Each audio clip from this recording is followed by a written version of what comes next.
আদব এমন একটা জিনিস, মুর্শিদের দরবার ভক্তের কাবা ঘর, জান্নাতের হাওয়া সেথায় বয়া যায়, বিশ্বাস ভক্তি থাকিলে মুক্তি কে জানে কার ভাগ্যে রয়। আমি যতদূর শুনেছি, একজন ভক্ত বা শিষ্য যদি গুরুর বাড়িতে যায়, গুরু যতক্ষণ সময় আলোচনা করবেন ততক্ষণ সময় যেন গুরুর মুখের দিকে ভক্ত না তাকায়, গুরুর চরণের দিকে যেন তার দৃষ্টি থাকে। এমন আজিজি স্বরূপ ভাবে দাঁড়াতে হবে, গুরু যদি না বলে যে তুমি বসো, তাহলে বসাও যাবে না। গুরু এমন এক জিনিস। আমরা অনেক সময় তরিকার ভাই বোনরা সিন্নি দিয়ে দেয়, টাকা দিয়ে দেয়, যে দরবারে যাইতেছ আমার জন্য এই জিনিসটা নিয়ে যাও, আমার দয়ালকে এটা দিয়ে দিও। সাধকরা বলেছেন, আল্লাহওয়ালারা বলেছেন, তোমার হাদিয়া, তোমার নজরানা তুমি নিয়ে যাও, তুমি আরেকজনের নজরানা নিয়ে যাও না, কারণ তোমার নজরানা দয়ালের দরবারে কবুল হচ্ছে কিনা এটা তুমি নিজেই জানো না। তার জন্য অন্যের জিনিসটাও দয়ালের বাড়িতে নেওয়া সঠিক না। আসলে একজন আল্লাহর ওলি ছিলেন, মহান ওলি, আপনারা অনেকেই বিষয়গুলো জানেন, নিজামউদ্দিন আউলিয়া। নিজামউদ্দিন একজন ডাকাত ছিলেন, অনেক খুন করেছে জীবনে, সে আল্লাহর ওলি হয়েছিল। তারই এক ভক্ত ছিল যার নাম ছিল আমির খসরু। এই নিজামউদ্দিন আউলিয়ার ভক্ত আমির খসরু এতটা ভালোবাসতেন নিজের মুর্শিদকে, নিজের দয়ালকে, যে ভালোবাসার জন্য নিজের জীবন দয়ালের প্রেমে, দয়ালের নামে উৎসর্গ করে দিয়েছে। কথাটা এই কারণেই বলছি, যার সাথে যার ভালোবাসা সে তার মতো হইয়া যায়। ডুব দিলে না ওরে মন তুই ভাবের দরিয়ায়। কায়েস যেমন লাইলির লাগি মজনু হইয়া, স্কুলের খাতা ভরিল লাইলির নাম লেখিয়া। মাস্টার বাড়ি মারে মজনুর হাতে, লাইলির হাত কাটিয়া যায়। মজনুর নাম কিন্তু মজনু ছিল না, মজনুর নাম ছিল কায়েস। সে লাইলিকে এত বেশি ভালোবাসতো, লাইলির বাড়ির কুকুরও যদি রাস্তায় দেখতো, এটারে ধইরা এই কুকুরের গালে মুখের মধ্যে চুম্বন করতো, এটা আমার লাইলির বাড়ির কুকুর। লাইলিকে ভালোবাসতে বাসতে সে কায়েস থেকে মজনু হয়ে গেছে, পাগল হয়ে গেছে। এই সমাজে অনেক প্রেমিক আছে, অনেক ভাবুক আছে, যাদেরকে দেখলে মানুষ বলে এত মজনু হয়ে গেছে। ঠিক তেমনি ভাবে আমির খসরু নিজামউদ্দিন আউলিয়ার এত বড় পাগল ছিল, এত প্রেমিক ছিলেন। নিজামউদ্দিন আউলিয়া একদিন ভক্তবিন্দুদেরকে জিজ্ঞেস করতেছে, বাবা তোমরা কি আল্লাহকে দেখেছো? আমির খসরু বলল, আমি আল্লাহকে দেখেছি। তুমি আল্লাহকে দেখেছো? হ্যাঁ, আমি আল্লাহকে দেখেছি, আল্লাহকে খাবারও খাওয়ায় দিছি এবং আল্লাহর হাতে পায়ে তেলও মেখে দিছি। এই কথা শোনার সঙ্গে সঙ্গে তরিকার ভাই বোনরা একটা কানাঘুষা শুরু করে দিল, আমির খসরু কি পাগল হয়ে গেছে? আমির খসরু যদি পাগল না হবে তাহলে সে কিভাবে এত বড় নাফরমানি কথা বলে যে আল্লাহকে সে খাওয়ায় দিছে, আল্লাহর হাতে মুখে সে তেল দিয়ে দিছে? এই কথা বলার সাহস সে কিভাবে পায়? এক কথায় দুই কথায় দরবারে যখন কানাঘুষা শুরু হয়ে যায়, নিজামউদ্দিন আউলিয়া বলল, বাবা আমির খসরু তুমি আর আমার দরবারে আইসো না। আমির খসরু দরবার থেকে বেরোয় তার বাড়িতে চলে গেল। আমির খসরু যখন চলে গেল, কিছুদিন পর নিজামউদ্দিন আউলিয়া কাওয়ালদেরকে ডেকে নিয়ে আসছে, কাওয়ালি গান শুনবে দরবারের মধ্যে।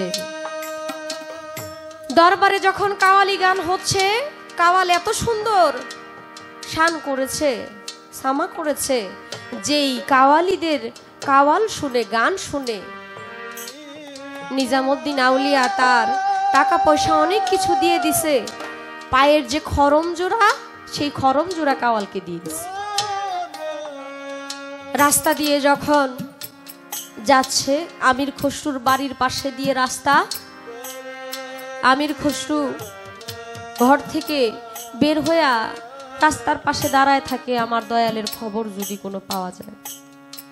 দেখে কাওয়াল যাচ্ছে, কিন্তু কাওয়াল যাওয়ার সময়ও কারো প্রতি যদি কারো মহব্বত থাকে, তার শরীরের ঘ্রাণটাও খুব পরিচিত হয়ে যায়।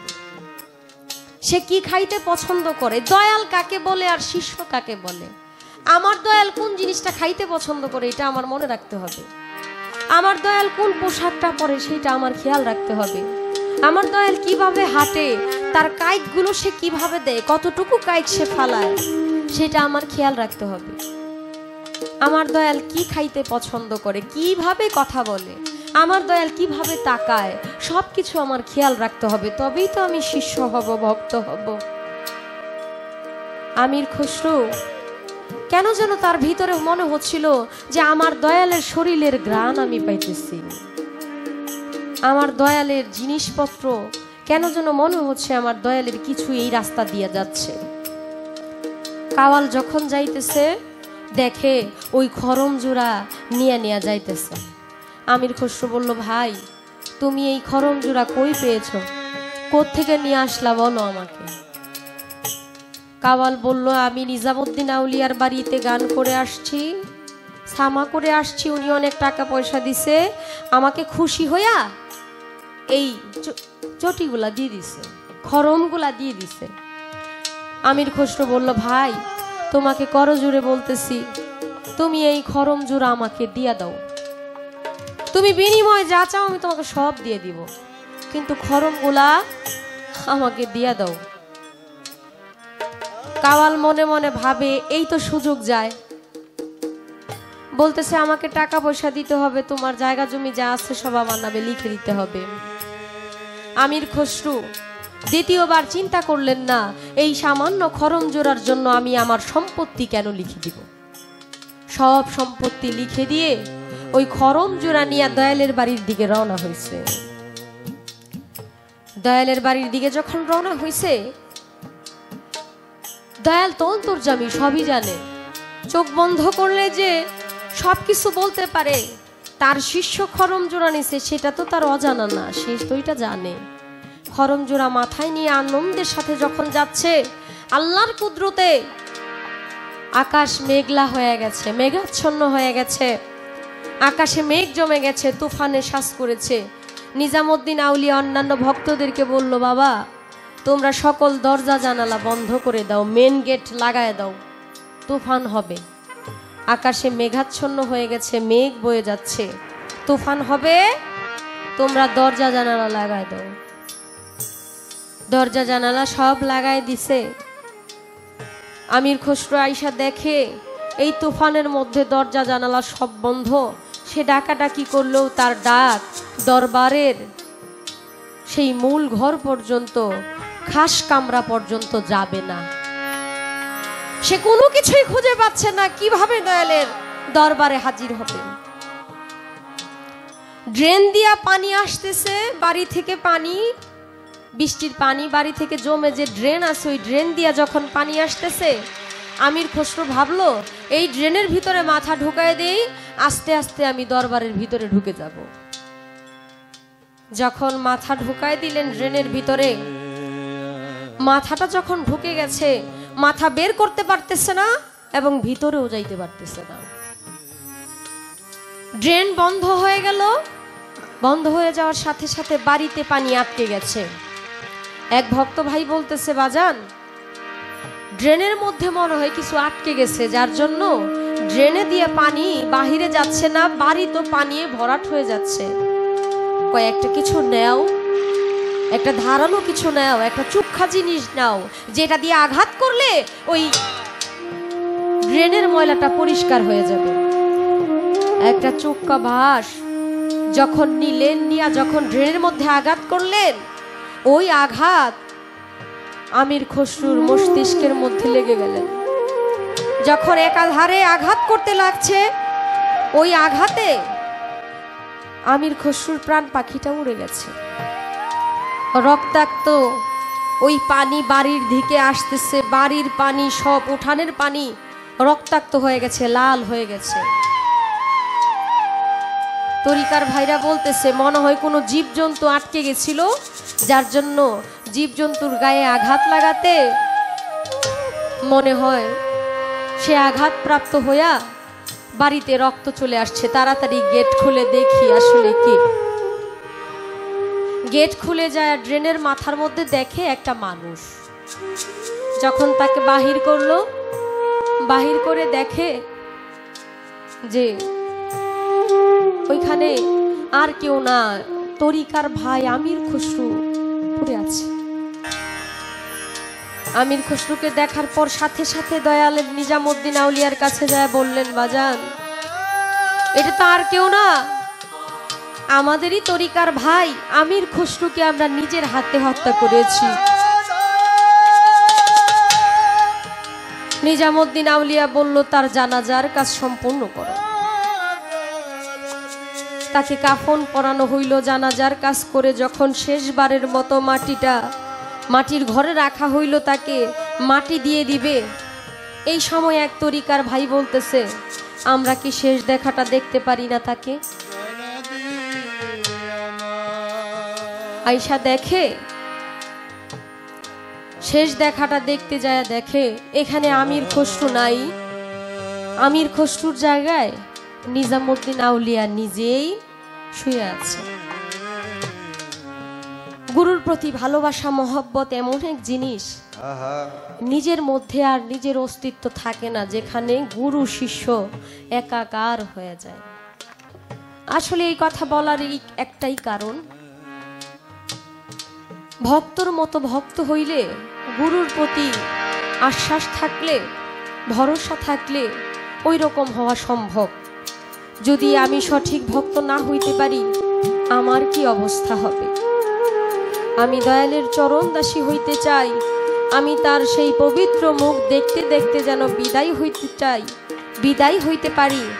সেই জায়গা থেকে আমার একটি গান, আশা করি আপনাদের ভালো লাগবে।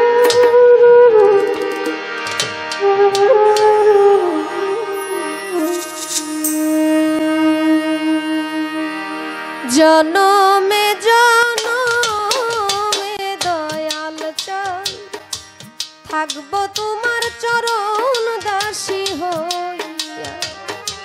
জনমে জনমে রে রহমান চান, থাকবো তোমার চরণ দাসী হইয়া। পাপী দেহ শীতল করব, ও বাজা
রইয়াছ লুকাইয়া গো কোথায় রইয়াছ লুকাইয়া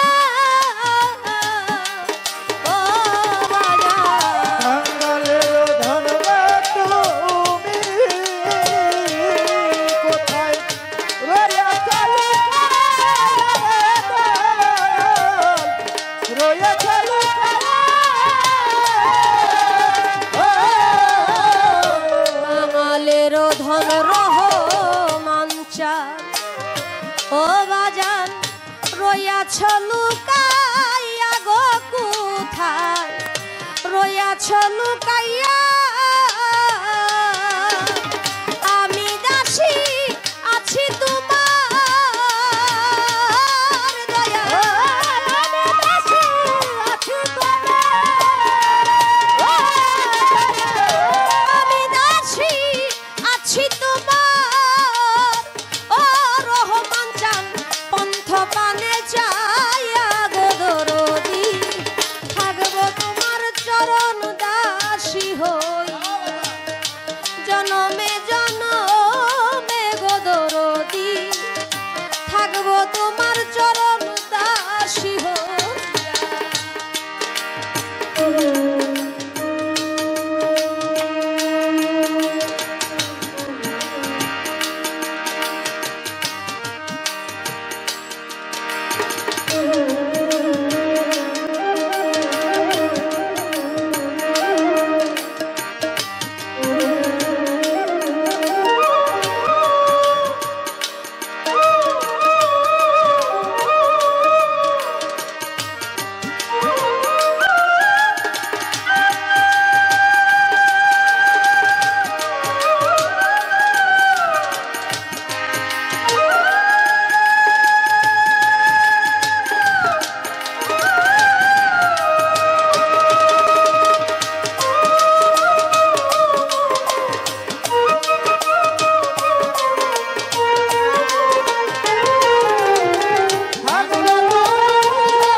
যদি পাঠাও ভবে পূর্ণ জন্ম দিয়া গো বাজান আমার পূর্ণ জন্ম লইয়া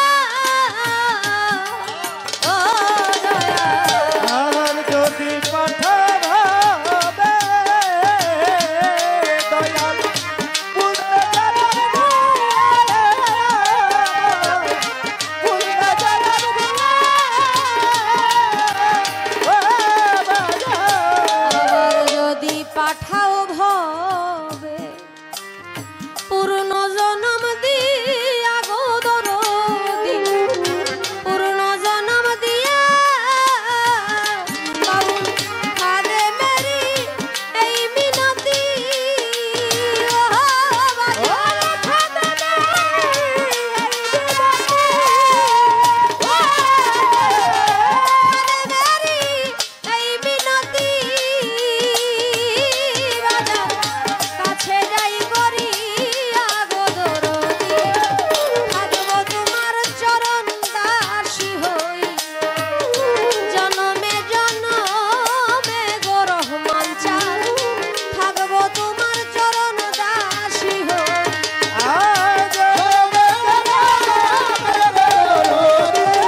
আপন কইরালো আমারে আপন কইরালো তা না হইলে ও দয়াল চাঁদ তুমি নিজেই আপন হইয়া যাও আমারে আপন কইরালো রহমান শাহ আপন করলো তা না হইলে ও দয়াল চাঁদ তুমি নিজেই আপন হইয়া যাও আমারে আপন করে নাও, আমারে আপন করে নাও, তা না হলে ও দয়াল চাঁদ, তুমি নিজে আপন হইয়া যাও, আপন হইয়া যাও। বাজান 18,000 আলো ঘুমেতে রইয়াছে মগন গো আমারে জাগাইও তখন ধরি তোমার পাও রহমান শাহ আমি জাগাইয়া তখন ধরি তোমার পায়, আমারে জাগাইয়া তখন ধরি তোমার পায়। 18,000 আলো ঘুমেতে রইয়াছে মগন গো আমারে জাগাইও তখন ধরি তোমার পাও। তোমার প্রেম আগুনে পুরা দেহ ও তোমার প্রেম আগুনে পুরা দেহ, তোমার প্রেম আগুনে পুরা দেহ বাজান আরো পুরাইল আমারে আপন করে লও আমারে আপন করে লও তা না হইলে রহমান শাহ বাজান তুমি নিজেই আপন হইয়া যাও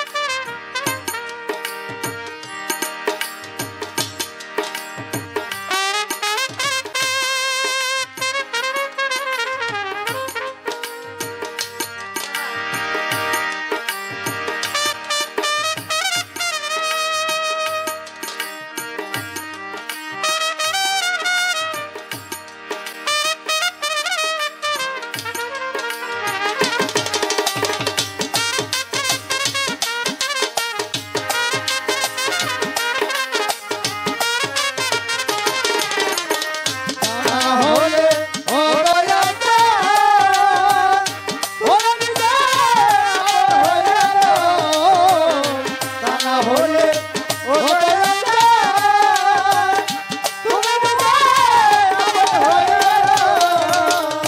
ভবমায়া বন্ধনেতে চক্ষু গেল কান্দনেতে গো কিছু সময় তোমার সাথে থাকবার সুযোগ দাও আয় কিছু সময় তোমার কাছে থাকবার সুযোগ দাও, কিছু সময় তোমার কাছে থাকবার সুযোগ দাও। ভবমায়া বন্ধনেতে চক্ষু গেল কান্দনেতে গো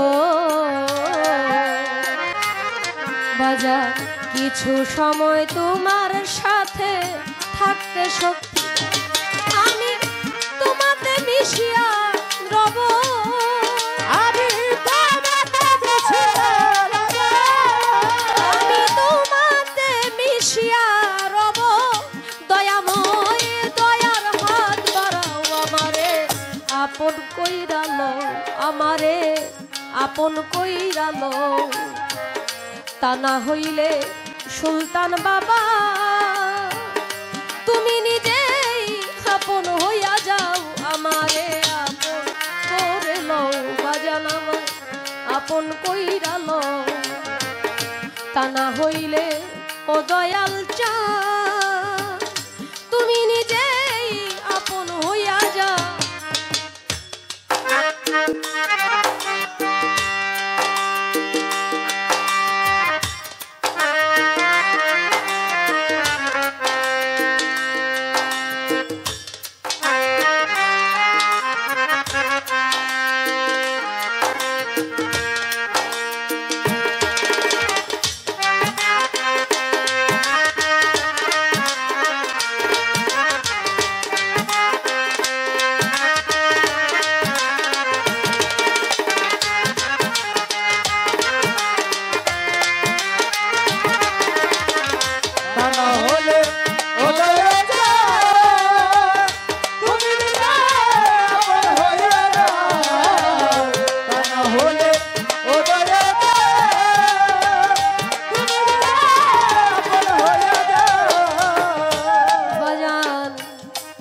নিঃশ্বাসে প্রশ্বাসে তুমি, ভিতরে বাহিরে তুমি গো, জাহেরে বাতুনে তুমি কি খেলা খেলা। জাহেরে বাতুনে তুমি কি খেলা খেলা, জাহেরে বাতুনে তুমি কি খেলা খেলা। নিঃশ্বাসে প্রশ্বাসে তুমি, ভিতরে বাহিরে তুমি গো, জাহেরে বাতুনে